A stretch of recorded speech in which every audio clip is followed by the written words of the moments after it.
Welcome back to the mini edition of the Oklahoma City Public School Coaches Show.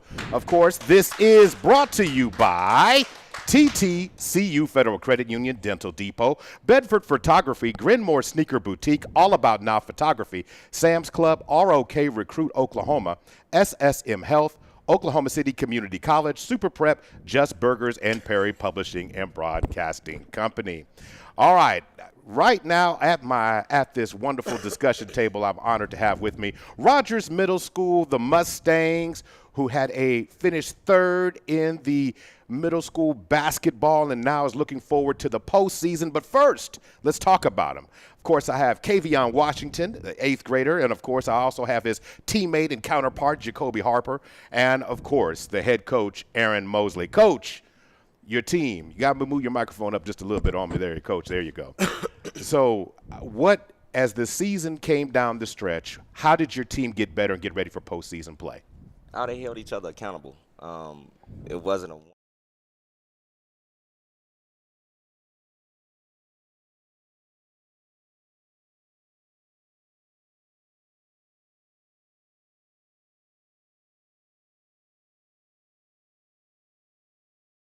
About this opportunity when you started the season with this group, what did you expect them?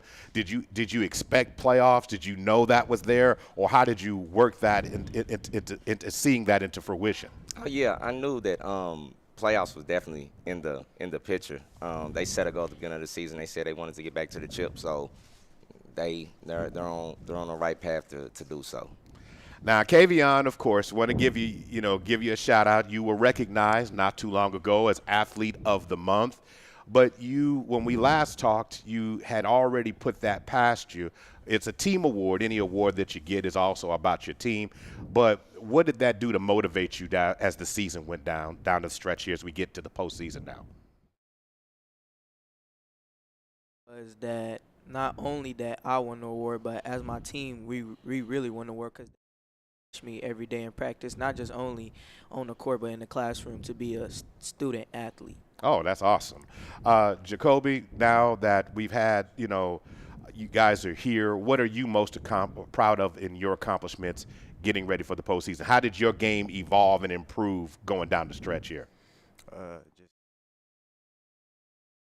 talking to my teammates and just being there for them on and off the court so everybody can play like as a student athlete.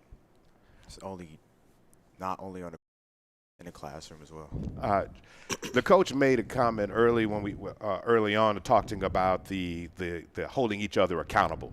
So what happens? I mean, so is it when somebody doesn't communicate? How does that work in practice when you guys are seeing and everybody's not on the same page?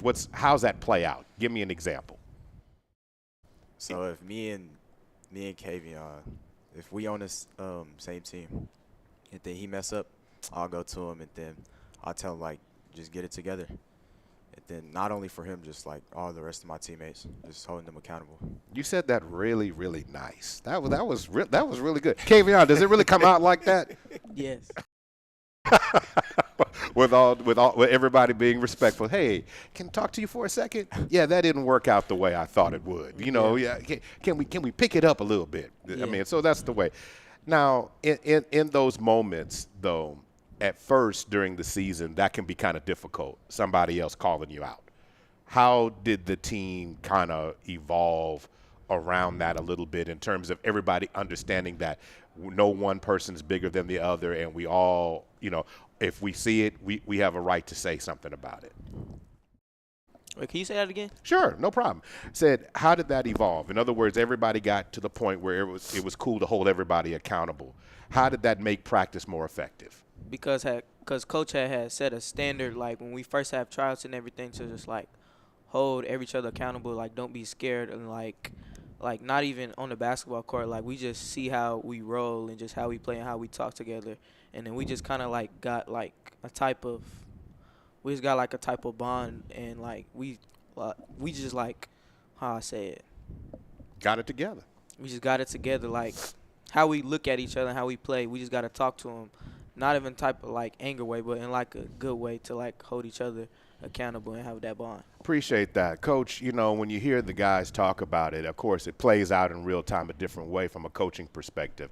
The beginning of the season, you have to teach that, and then you have to groom that we're communicating naturally in a respectful way, but to build the camaraderie without tearing the team chemistry down.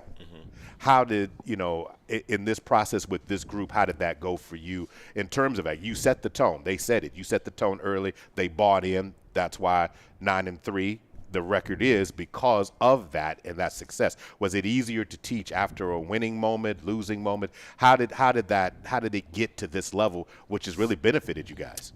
It came after our first game we lost. It was a humbling experience, and I think with all of them, they understood that nobody's gonna give us anything. Everybody want to chop our head off, but also off the court, you know, they hang around each other. They're over each other's house. You know, we do things together as a team, so it made it even much more easier for them to gel.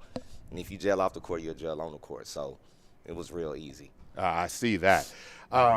When we start talking about it now, playoff mode, you know, Jacoby, what excites you so much about having this opportunity to represent Rogers in the playoffs? Just going to go get it.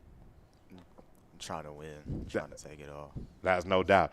Kavion, I asked you the last time we talked a little bit about the shirt, "We Not Me." That seems like something that it's an everyday thing now. You know, you talked about it, team chemistry, holding each other accountable, but that motto, that slogan, that theme has really driven you guys. When did you really feel that everybody really was truly bought in? Or what game during the season, was there a particular one that stood out to you as like, hey man, this really got something special? When we had beat John Marshall, because before the game, the whole team was like in the locker room just like shy. They didn't think that we was gonna win, but when we came after the first half, like after we was winning just for a little bit, they had actually thought and like bonded like we was gonna win, because they already had that chemistry on the court in the first half, like we was gonna win. Coach, those moments, teachable moments, what game during the course of this, and I don't like talking about it like it's over because it's not. I like talking about it in the moment. Well, which game at this point in the season would you say the team learned the most from? Midwest City Middle School. We went there. It was hostile. And I always say is no Batman and Robin on our team. Our team has two Batmen. So for them two to step up and learn from their mistakes and play throughout the entire game and let your players make plays, and we came together.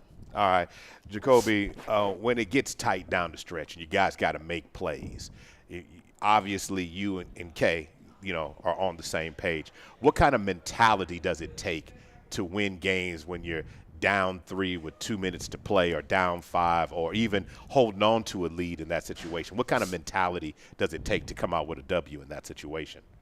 Just be smart. Basically, just be smart about it.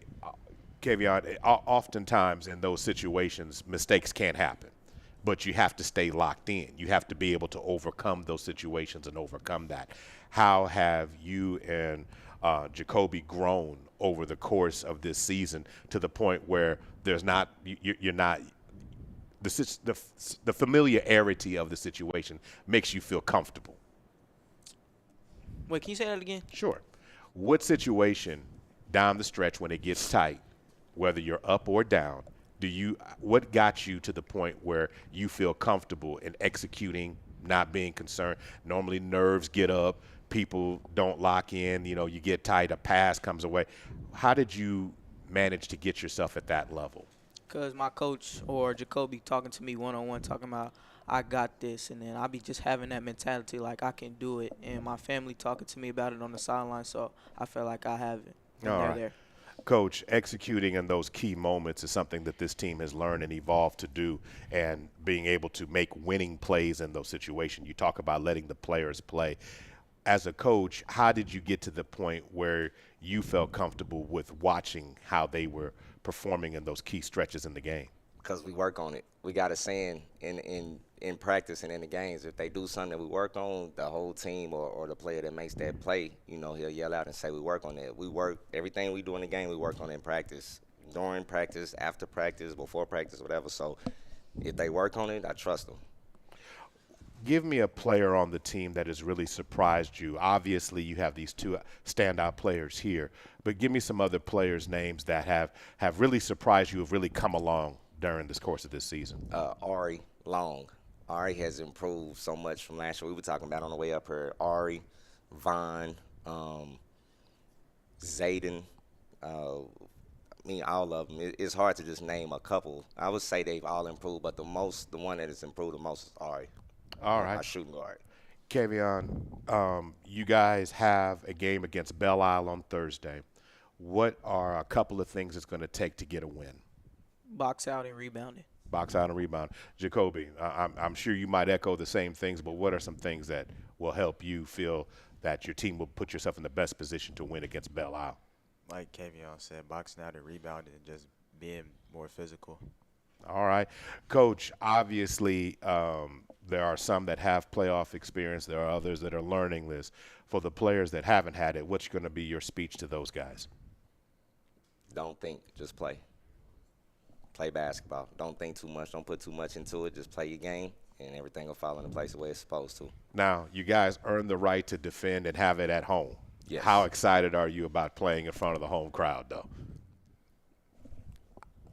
Anybody? What excite? I mean, that home crowd, that home cooking, how's it going to feel?